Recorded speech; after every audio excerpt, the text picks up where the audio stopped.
Hi, everyone. We're Mimicker, here to introduce all kinds of knowledge, Yeah. even the stuff we didn't know about. Today, we're taking a deep dive into something you probably see every day, but maybe don't have a name for. It's the straw man fallacy. That's right. It's this incredibly common logical error that just derails conversations. Totally. You see it everywhere, right? Political debates, sure, but also, like, arguments online, sometimes even just chatting with friends. It's kind of a way to win an argument without actually, well, winning it fairly. Exactly. It's about seeming right, not being right. So for this deep dive, our mission is to really unpack this. We want to look at how it works, the mechanics. Yeah, the nuts and bolts. And where it comes from historically. Then really analyze its impact, which is significant. Huge, I bet. And finally, give you some tools, some clear ways to spot it, and importantly, how to respond effectively, how to counter it. Okay, let's start with the absolute basics, that core mechanism. Because I think once you get that three-step pattern down, you start seeing it everywhere. It's like a magic trick almost. It really is a logical sleight of hand. So at its heart, the straw man is all about distortion. It goes like this. Step one, someone, let's call him person A, presents their actual argument, argument X. Okay, the real position. Might be nuanced, might be complex. Precisely. Then, step two, person B comes along. But instead of addressing X, they subtly, or sometimes not so subtly, swap it out for argument Y. And argument Y is what? Different. Yeah, it's a distorted version of X. It might be way more extreme, much simpler, maybe taken out of context. It's definitely weaker and easier to attack. That's the key. It's the straw man. Ah, okay, so it looks kind of like the original, but it's flimsy, made of straw. Exactly. And then step three is the knockout punch, but to the wrong target. Person B then refutes argument Y, the straw man they just built. And they act like they've just demolished the original argument X. That's the illusion. They tear down Y and claim victory over X, even though they never actually laid a glove on the real argument. Wow. So they sidestep the actual issue entirely. Completely. And that's why, fundamentally, logicians classify this as a fallacy of relevance. The whole refutation of Y is just irrelevant to whether X is true or valid. It works because it feels like a win. Yeah. Right? Quick, easy. Yes, it offers that superficial win. It plays on our desire for things to be simple, for easy takedowns, instead of engaging with, intellectual honesty and the actual complexity of the issue. Attacking a ghost, like you said. Yeah. Okay, so this feels intuitive, like something people must have been doing forever. Is the term straw man new, or did, ancient philosophers worry about this too? That's a great question. The concept itself, ancient. The specific term straw man is much more recent, really taking hold in, say, the mid-20th century. Okay. But if you go way back to Aristotle, in his work, Sophistical Refutations, he was already cataloging flawed arguments. He didn't use the term straw man, but he was definitely identifying arguments that looked valid but weren't. So he saw the difference between actually refuting something and just making it seem like you did. Exactly. He was laying the groundwork for understanding these kinds of logical tricks. And then fast forward quite a bit, you have someone like John Locke, the English philosopher. Right. Locke really emphasized intellectual honesty. He basically argued that misrepresenting your opponent's view is a serious ethical lapse, a form of dishonesty, really. He said you shouldn't even try to refute an argument unless you can state it fairly first. Pretty much. His point was, if you can't articulate your opponent's position accurately, charitably even, then you haven't earned the right to critique it. It obstructs the search for truth. That's a really high standard. Feels like one we don't always meet today. Sadly, no. Which is likely why we needed that specific term, straw man, to really nail down this particular tactic. It became standard terminology in logic circles probably after the 1950s, a label for that specific kind of evasion Locke warned about. Okay, so let's unpack the construction kit. How do people actually build this straw man? It's usually not just making stuff up out of nowhere, right? They twist what's already there. Exactly. The distortion is key. It's about taking the original argument and warping it. There are a few common ways this happens, but they all aim to strip away the nuance and make it easy to knock down. Like what? Well, first, there's exaggeration. You take a perfectly reasonable point and just push it to an absurd extreme. Okay, give me an example. Like, if someone suggests maybe we need slightly stricter rules for, say, pollution from factories. Right. The exaggeration would be twisting that into, oh, so you want to shut down all the factories immediately. You want to destroy the entire economy overnight. See? It takes the reasonable core and makes it sound ridiculous. Got it. Pushing it way too far. What else? Oversimplification. This is huge. When the real argument is complex or has lots of parts, the attacker just boils it down to one, often minor or easily ridiculed, component.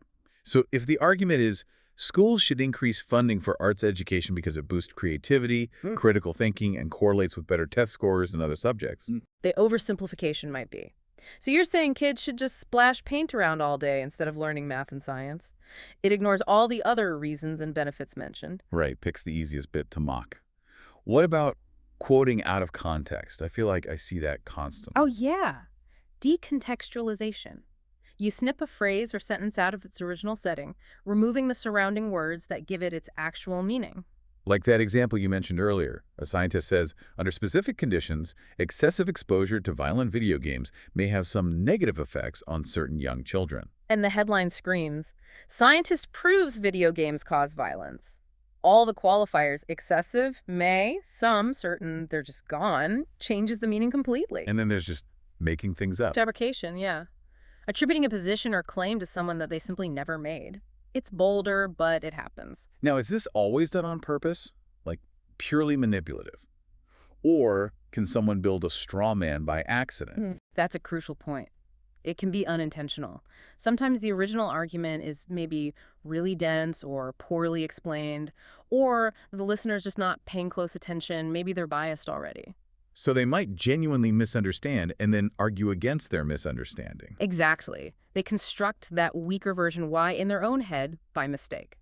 This puts responsibility on both sides, doesn't it? The speaker needs to be as clear as possible. And the listener needs to practice what you call charitable listening. Try to understand the best version of the argument first. Right. But let's be honest. When we look out at the world, especially in really polarized debates, politics, social issues, the distortion often feels very strategic, very intentional. Okay, let's pivot to that. Section 2, the real-world impact. Why does this fallacy seem to pop up so much when emotions are running high? Because it's incredibly effective at exploiting our cognitive biases. Think about it. Complex problems require careful, slow, analytical thinking, what psychologists call system 2 thinking. Right, the effortful kind. Yeah. But our brains often prefer the easy path, the quick judgment system 1, especially when emotions are involved. The straw man offers a simple, emotionally charged narrative that bypasses that harder thinking. So if I'm already feeling anxious about healthcare changes and someone twists a complex reform plan into, they want government death panels deciding your fate. That hits your fear button immediately. It confirms any existing anxieties or biases, that's confirmation bias at work, and makes you less likely to question if the scary version is even accurate. It short-circuits critical thinking using fear or anger. Precisely. Think about gun control debates. A nuanced proposal for, say, enhanced background checks gets twisted into, they want to confiscate all your guns. It's designed to incite outrage, not reasoned debate. And it's not just big political stuff, is it? You said it's normalized. How does it show up in, like, daily life or the media we consume? Oh, it's everywhere. Advertising is a classic example. Think about ads that portray a competitor's product as ridiculously ineffective or complicated. It's often a subtle straw man, misrepresenting the alternative to make your own product look better. Yeah, the before picture is always terrible. Exactly. And in everyday talk, someone suggests maybe installing speed bumps on a residential street for child safety. And the response is, oh, so you want to make it impossible to drive anywhere? You want to trap us all in our houses? Right. It's that immediate leap to an absurd exaggeration to shut down the actual practical discussion about traffic calming. The danger there is, if we see it constantly, we just get used to it. Right. We stop noticing how deceptive it is. That's the normalization problem. It lowers the bar for acceptable public discourse. It erodes our collective critical thinking skills because we become desensitized to manipulative tactics. So what's the actual cost? Beyond just annoying conversations, what's the deeper problem with this becoming so normal? The cost is profound, really. It's about opportunity cost and trust. Okay, explain. Well, opportunity cost first. Think about major societal challenges: climate change, economic policy, public health. These need serious, complex solutions. If the public debate gets bogged down for months arguing against a fabricated, extreme version of a proposal, Then you're wasting all that time and energy. You're not discussing the real proposal or finding actual solutions. precisely, time is wasted, energy is diverted, and the actual problem just sits there unaddressed. It's a massive obstacle to effective problem solving and progress. It's like winning a battle against a dummy while the real enemy walks away. A false victory. A completely false victory. And the second cost is trust. If you constantly misrepresent my position, why should I ever trust anything you say? Why should I engage with you honestly? Yeah, it makes genuine negotiation or compromise basically impassable. It poisons the well. It erodes the fundamental trust needed for people, groups, or even political parties to work together. That breakdown of trust has huge societal consequences. Okay, this is clearly a big problem, so we need to get better at spotting it and dealing with it. Let's move to Section 3, identification and counter strategies. How can we, as listeners or readers, get better at catching this? The first step is always awareness and a bit of defensive listening. You have to really understand the original argument first. Before you even react to the attack or the rebuttal, ask yourself, do I clearly understand the actual position being discussed? Don't just accept the attacker's version of the argument. Never. Actively seek out the original statement if you can. Then, second, look for those red flags we talked about.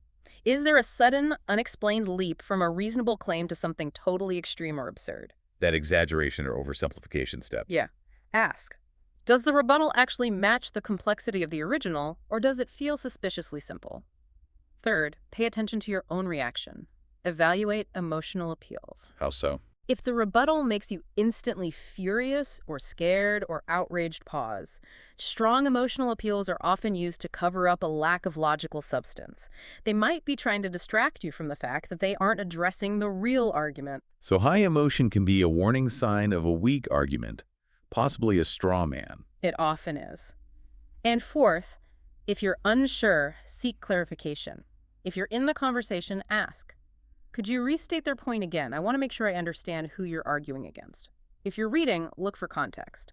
Was that quote pulled from a larger paragraph that changes its meaning? Check for decontextualization. Okay, those are good defensive tips. Now, what if you're the one being misrepresented? Someone builds a straw man of your argument. How do you respond effectively without just getting dragged into defending the fake argument? Right, you need to reclaim control of the narrative. Don't fall into the trap of defending the straw man. So, step 1. Step 1. Identify and explain the misrepresentation. You have to call it out, clearly and calmly. Say something like, actually, that's not my position. My actual argument is X. What you seem to be describing is Y, which is a distorted version. Name it. Point out the difference between X, your real point, and Y, their fake target. Exactly. Don't be aggressive, just clear. Refuse to engage with Y on their terms. Okay, then what? Step 2. Immediately pivot back. Accurately restate your original argument. Bring the focus right back to X, your actual nuanced position. Say, to be clear, what I'm arguing is... Don't waste time elaborately debunking Y. Just state X clearly again. Right. Redirect the conversation back to the real substance. And finally, step 3. Request a direct response to your actual argument. Put the ball back in their court. Precisely. Say something like, now that I've clarified my actual position, X, I'd appreciate it if you would address that directly. You're enforcing basic standards of honest debate. Force them to engage with X. And if they try to slip back to attacking Y? You just repeat calmly. Again, that's not my argument. Please address X. It puts the burden on them to either engage honestly or make their evasion obvious. Okay, that's a solid 3-step counter. Identify the distortion, restate your real point, demand they address it. It takes practice, but it's much more effective than getting bogged down defending a caricature of your views. Now, to make sure we really nail this down, let's distinguish the straw man from some other logical fallacies that often show up alongside it. They're related, but different, right? Yes, and knowing the difference helps you respond more precisely. They're all fallacies of relevance, meaning they distract from the actual argument, but how they distract is different. Let's compare straw man to, say, red herring and ad hominem. Okay, let's use an example. Say the debate is about increasing city funding for public libraries. How would each fallacy attack that? All right, a red herring would completely change the subject. Someone might say, you want to talk about library funding? What about the terrible state of our roads? That's the real issue we should be spending money on. Got it. Totally shifts the topic away from libraries to roads. Irrelevant distraction. Exactly. Now, a straw man attack on library funding would distort the proposal itself. Someone might say, my opponent wants to pour millions into libraries so people can just sit around reading comic books all day while essential services suffer. Okay, so it mentions libraries, but twists the purpose and maybe exaggerates the cost to make it sound frivolous. It attacks a fake version of the library funding argument. Precisely. And then an ad hominem attack ignores the library funding proposal entirely and attacks the person making it. Like, we can't trust this library funding plan because the council member proposing it got a parking ticket last week. Exactly. Attacks the person's character, however irrelevantly, not the merits of the library funding idea. That makes it super clear. Red herring, change the subject. Ad hominem, attack person. Straw man, attack distorted argument. You got it. One more that often gets confused is the slippery slope. Yeah, that one comes up a lot too. How's it different? It often involves exaggeration, right? It does, but the key difference is time or prediction. A slippery slope is a predictive fallacy. It claims that taking one particular step, action A, will inevitably lead to a whole chain of negative consequences, ending in Z, usually without enough evidence for that chain reaction. So back to the library example. A slippery slope argument might be, if we increase library funding now, next year they'll demand double, then they'll want gold-plated bookshelves, and soon the entire city budget will be consumed by the libraries and will be bankrupt. Right. It's predicting this unlikely, disastrous future chain of events based on the initial, often modest proposal. The straw man, remember, distorts the current proposal itself. Okay, so straw man misrepresents the present argument. X is actually Y. Slippery slope makes an unsupported prediction about the future consequences of the argument. X will inevitably lead to Z. A good way to think about it. They can sometimes overlap if the predicted disastrous outcome, Z, is itself an exaggeration of the opponent's goals, but the core mechanism is different. You counter a straw man by correcting the misrepresentation of the present.